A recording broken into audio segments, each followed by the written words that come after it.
The pen hit the paper. That was the sound of my execution. My own mother, the woman who gave me life, just signed the document that stripped me of every single thing I had built over 15 years. She did not even look at me. She just smiled at my older brother. They thought they had won. They thought they had left me with absolutely nothing. But they made one fatal mistake. They left me with nothing to lose. My name is Julian. I am 34 years old. And what you are about to hear is the exact blueprint of how I let my toxic family steal my entire life, and how I legally burned their stolen empire to the ground, without raising my voice, without breaking a single law. To understand the revenge, you have to understand the sacrifice. I did not come from money. We grew up in a tiny 2-bedroom apartment. The walls were thin. The fridge was usually empty.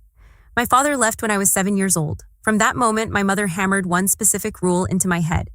Family is everything. Family protects family. Blood is thicker than water. I swallowed that lie completely. I made it my religion. When I turned 18, I did not go to college. We could not afford it. My older brother, Marcus, was the golden child. He went to a private university. I went to work. I took a job at a local construction site. I carried bricks for 14 hours a day. My hands bled. My back ached. Every Friday, I took my paycheck, kept exactly $50 for food, and handed the rest to my mother. I wanted to be the man of the house. I wanted to make her proud. By the time I was 22, I realized carrying bricks would never make us rich. I needed leverage. I started buying cheap, broken-down equipment, a rusty concrete mixer, an old truck. I fixed them up at night. I started taking my own small jobs on the weekends. I worked 7 days a week. I slept maybe 4 hours a night. I did not have a girlfriend. I did not have hobbies. My entire existence was dedicated to building a company, and it worked. By the time I was 26, my small side hustle had turned into a legitimate development firm. We were doing commercial contracts. The money started pouring in. Real money. I bought my mother a beautiful house with 4 bedrooms and a massive garden.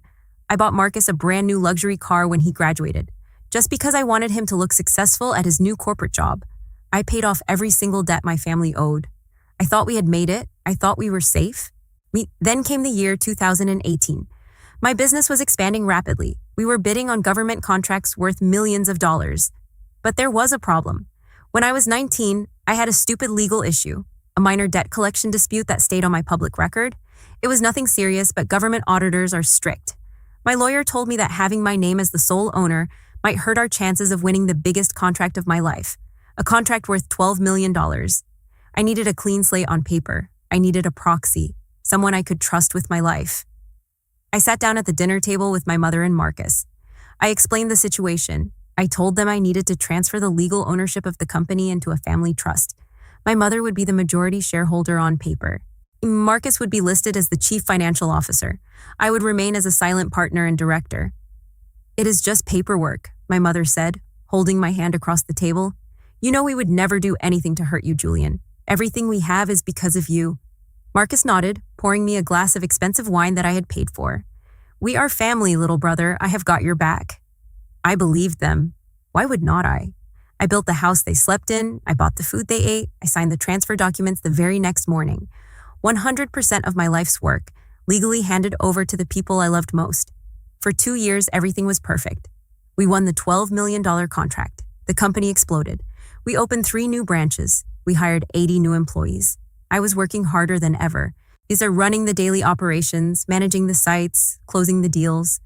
Marcus sat in a glass office playing the role of the smart executive. My mother spent her days shopping and traveling. I did not care. I was happy. I was fulfilling my purpose. But greed is a funny thing. It does not just change people. It reveals them.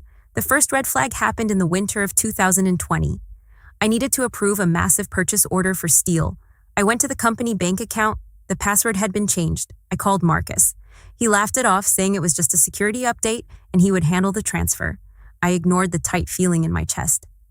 3 months later, my mother asked me to come to the main office. It was a Tuesday. I walked into the boardroom. Marcus was sitting there. My mother was sitting next to him. And there were 2 men in dark suits sitting across from them. Corporate lawyers.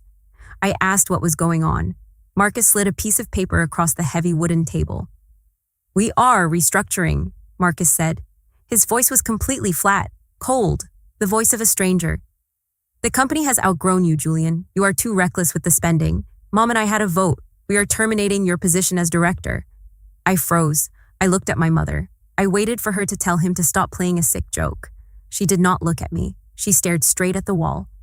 "Sign the severance agreement, Julian," my mother said quietly. "We are offering you $50,000. It is more than fair. Do not make this difficult." $50,000 for a company worth $15 million, a company I built with my own blood. "You cannot do this," I said, my voice shaking with a mix of shock and pure rage. "This is my company." Marcus leaned back in his leather chair, the chair I bought him. He smirked. "Check the signatures, little brother. It is our company. Legally, you are just an employee, and you are fired. Security will escort you out." I walked out of that glass building. I did not scream. I did not throw a punch. Violence is for people who have lost control. I had not lost control. I had just lost my illusions. I left my luxury car in the parking lot. Marcus had the keys anyway. I walked 3 miles to a cheap motel on the edge of the city. I paid for 7 nights using the emergency cash I kept in my wallet. $350.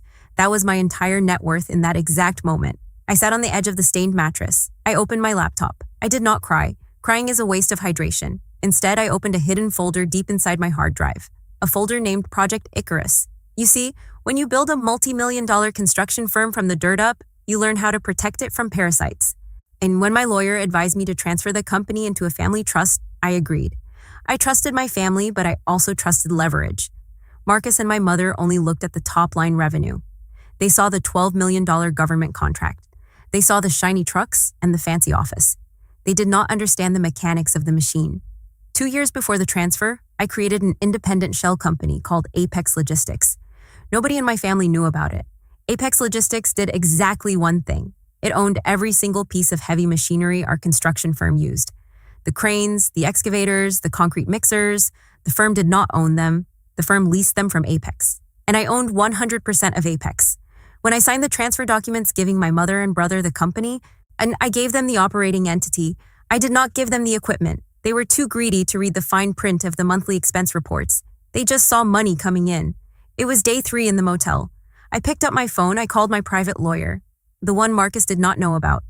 "Execute the termination clauses," I said. "All of them?" my lawyer asked.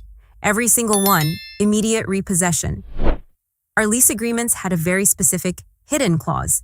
If the original founder of the construction firm was ever removed from the board of directors, Apex Logistics had the right to terminate all equipment leases immediately, without notice, and demand full payment for the remaining lease terms within 48 hours. At 6 in the morning on a Monday, the execution began. Marcus had 3 active construction sites running for the new government contract. Deadlines were incredibly tight. Every delayed day cost the company $50,000 in city penalties. A fleet of flatbed tow trucks arrived at all 3 sites simultaneously. My private repossession teams handed the site managers the legal court orders. Within 4 hours, every single excavator, every bulldozer, and every crane was loaded onto trucks and driven away. The sites went completely silent. Work stopped. The workers just stood there, confused. At 11 in the morning, my phone rang. It was Marcus. I let it ring. It rang again, and again. I finally answered. "Julian, what the hell is going on?" Marcus was screaming. The calm, smug corporate executive from the boardroom was completely gone. His voice was high-pitched, panicked. "Someone just stole all our equipment. The site managers are freaking out. The city inspector is threatening to shut down the highway project." "Nobody stole anything, Marcus," I said. My voice was completely flat. "Apex Logistics terminated your leases. You breached the contract when you fired the primary director. That is me." "What are you talking about? What is Apex Logistics?" "It is the company that owns the tools you need to fulfill your $12 million contract. And I am the sole owner. Read your operating expenses, Chief Financial Officer." There was dead silence on the line. I could hear his shallow breathing. "You set us up," he whispered. "No," I replied. "I built a safety net. You chose to jump out of the window." "We will just rent new equipment," he yelled, trying to regain his fake confidence. "Art, we have money." "Do you?" I asked. "Check the termination penalty clause. You owe Apex Logistics $2.5 million for breaking the lease terms, due in 48 hours. If you do not pay, I freeze the company bank accounts pending litigation. You will not be able to buy a single bag of cement, let alone rent a crane." I hung up. I blocked his number. But that was only the first move. The heavy machinery was just the physical trap. The real destruction was going to happen on paper.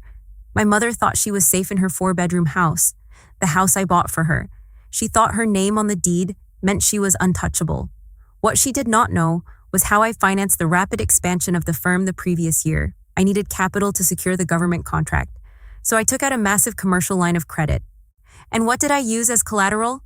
I used the house. Since I was the one who bought it, I had structured the original purchase through a holding trust.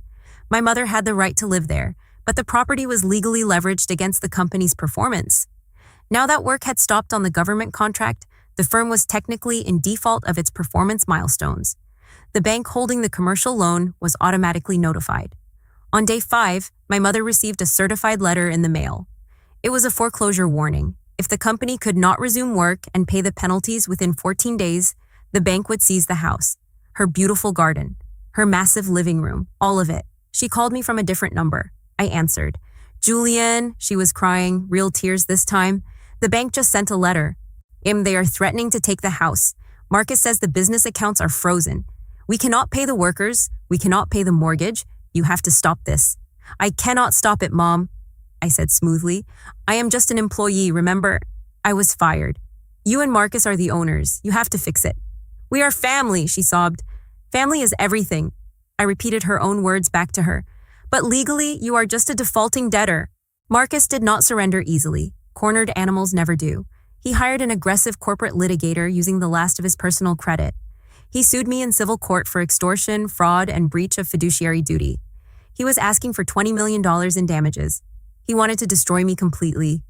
The court date was set for November, exactly 45 days after the bank officially seized my mother's house. I walked into the courtroom wearing a tailored charcoal suit. I sat at the defense table. Marcus walked in a few minutes later. He looked terrible. He had lost at least 15 pounds.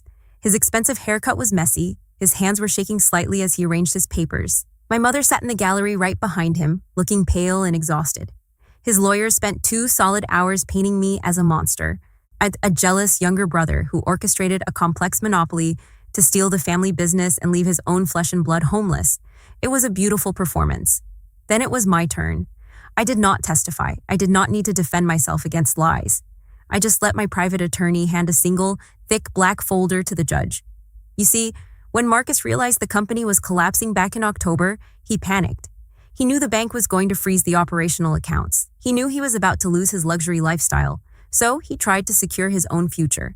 In a span of 72 hours, right before the bank locks were activated, Marcus authorized the transfer of $3.2 million from the company payroll and tax reserve accounts. He moved the money through 3 different shell corporations before parking it in a private offshore trust in the Cayman Islands. He thought he was being a financial genius. He thought he was untouchable. But he forgot one crucial detail. I was the one who built the company's internal server network 10 years ago. I still had the master administrator access logs. I tracked every single keystroke, every IP address, every hidden transfer.